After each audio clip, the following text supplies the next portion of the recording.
Joining me now for this bonus episode of Locked On Gators is John Garcia, Sports Illustrated's Director of Football Recruiting and Locked On's Recruiting Insider. And before talking about a hopefully big day for the Florida Gators football program, I'd like to thank LinkedIn Jobs for being the official college football recruiting sponsor across the Locked On College Network.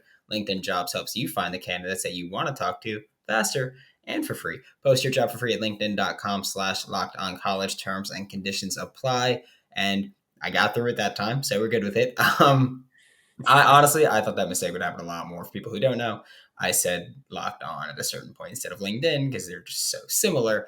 But now we're talking about a hopefully big Thursday here when this is coming out, of course, because there's two scheduled commitments today.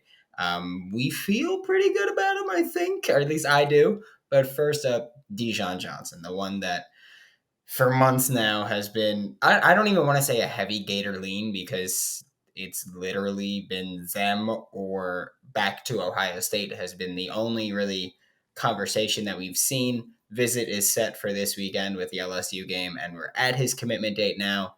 Has anything changed? How do we feel about it? Nothing has changed. No other visits, right? Just Florida, Florida, Florida, Florida. I think it's 3 or 4 in a row to UF at every different type of setting, right? There was a barbecue, he hit that. There was Friday Night Lights, he hit that. There was games, obviously, in the swamp, he hit those as well. So every single type of visit he could take to UF, he has taken since before he decommitted from Ohio State or decommitted from Ohio State. So yeah, this thing has really been blue and orange the whole way since even before that point. And I think this is just sort of a confirmation going into this commitment date. I think if he would have pushed it to December, closer to signing day, 2 months from now or so, maybe you feel like, hey, someone else is going to get a visit and this could get interesting once more. But with everything we've heard from him, everything we've heard around him, even stuff off the record, everything has leaned this way since June or July. So I would be absolutely shocked if Dijon picked any school not named the University of Florida. And I'm sure that very few people listening care about this, but I'm still going to ask about it. When Dijon decommitted from Ohio State, he put out his little statement like everyone does. And the way he worded things, to me, I was like, okay, this is a kid who wants to enjoy his recruitment. He wants to take visits and do all this stuff. And then it was exclusively Florida and Ohio State. And am I wrong for thinking that, like, I don't know, I thought he was going to take more visits and have a little fun? Kind of what does that indicate for this? Yeah, the timing of it led towards that thought, right? Because I believe it was late July when he finally decommits. You mentioned some of the language within the decommitment. And then right after that, August 1st, official offers come in, right? And Dijon posted Bama and Georgia and Florida and Ohio State and Miami. And all of a sudden, with some Miami visit talk at the end of July as well, it looked like, okay, he's at least going to hit the road a little bit, throughout the South, go down to Coral Gables, maybe go up to Tuscaloosa, maybe Athens as well. They just kind of never happened. It was just something that maybe was planned. Maybe it was further along in the planning phase than we all realized, but it's a results business, right? Just like football itself, recruiting is a results business. Either you take the trip or you don't. And there's no record of Johnson taking any other trips outside of Gainesville. So I think, again, all of that points to this being Florida's race to lose in a major way, right? This is something that I think optically would hurt pretty badly if he ended up somewhere else. But again, I think that would be quite the surprise. I respect Didi trying to keep this thing as under wraps as possible, but you track the visits, you track what these kids do more than what they say. And when you take 3 or 4 visits in a row to the in-state school, when we feel like there's some, additional circumstances that might keep you closer to home. I mean, it's kind of lining up perfectly for the Gators, and I fully expect them to win out whenever he makes that final decision Thursday. Yeah, or shades of a previous recruit, and he's just gonna commit to Texas without ever visiting. So maybe we'll see that happen again. I don't never know. There's another commitment scheduled for today. This one is Bryce Thornton, the safety. He rescheduled his official visit to be this weekend. I know I tweeted to you about it where You say this a lot. What happens when the official visit happens or unofficial visit happens after a commitment date is set and it happens after the commitment date? How should Florida Gators fans feel about this one?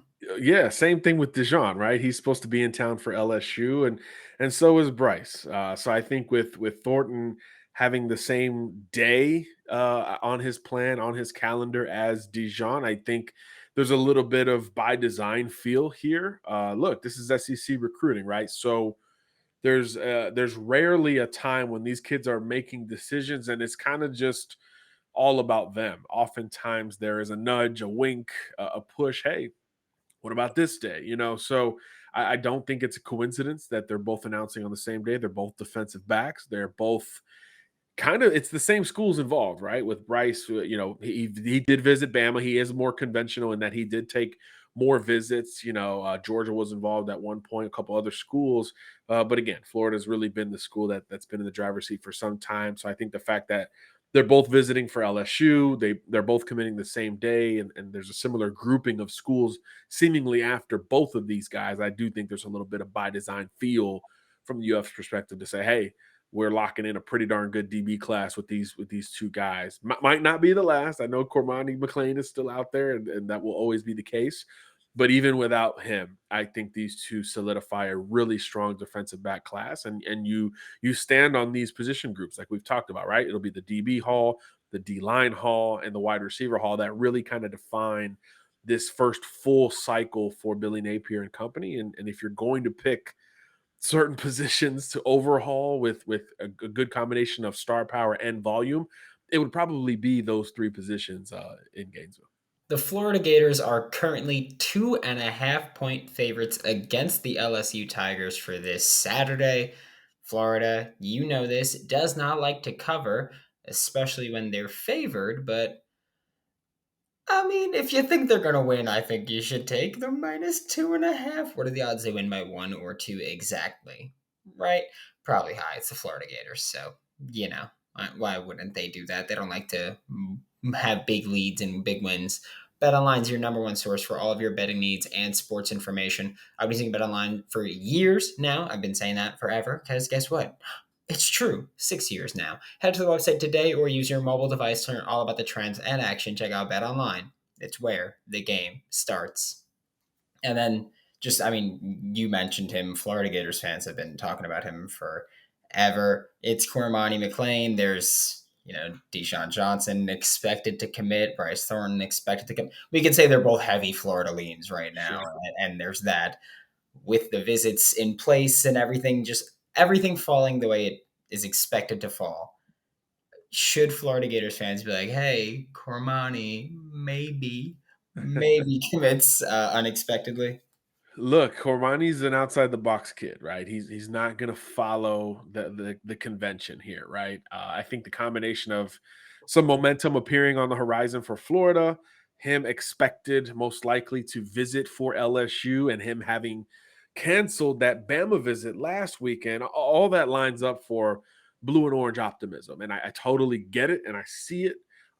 But I'd still be a little surprised if he pulled the trigger publicly, and I emphasize publicly in that regard for the Florida Gators. It does feel like Alabama's still nipping at Florida's heels. Typically, if there's conversation of a canceled visit, one of two things happen.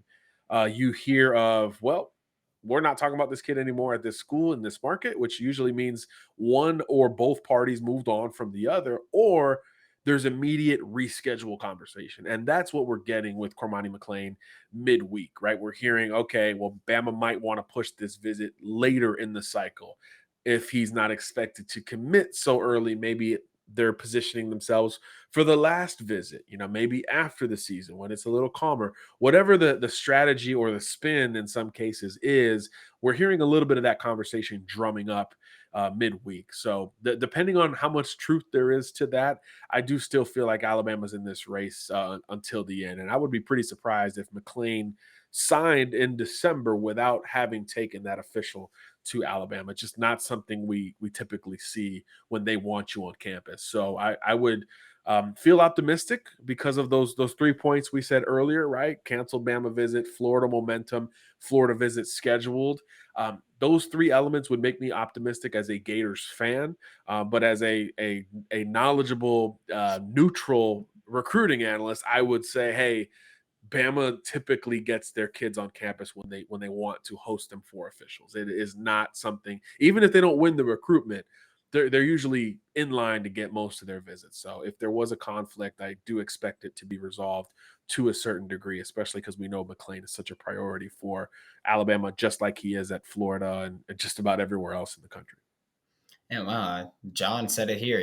Bama's not getting the official visit. Cormani's just gonna sign, and they're not going to get the visit that they want to get because Billy Napier is, I don't know if it's elder abuse. He's gonna put Nick Saban in the locker, and that's how we're gonna Yeah, approach sure. recruiting. I'm sure that's exactly how it's gonna work out. We're gonna hope for the best, and Florida Gators fans very level headed. They never get ahead of Always. themselves here. So we're just gonna keep it cool, and we're just gonna hope that Cormani also commits. This is John Garcia, Sports Illustrated's Director of Football Recruiting and Locked On's Recruiting Insider. Catch him on Locked On Gators as often as we possibly can, and catch him all throughout the Locked On College Network. Thanks for having me.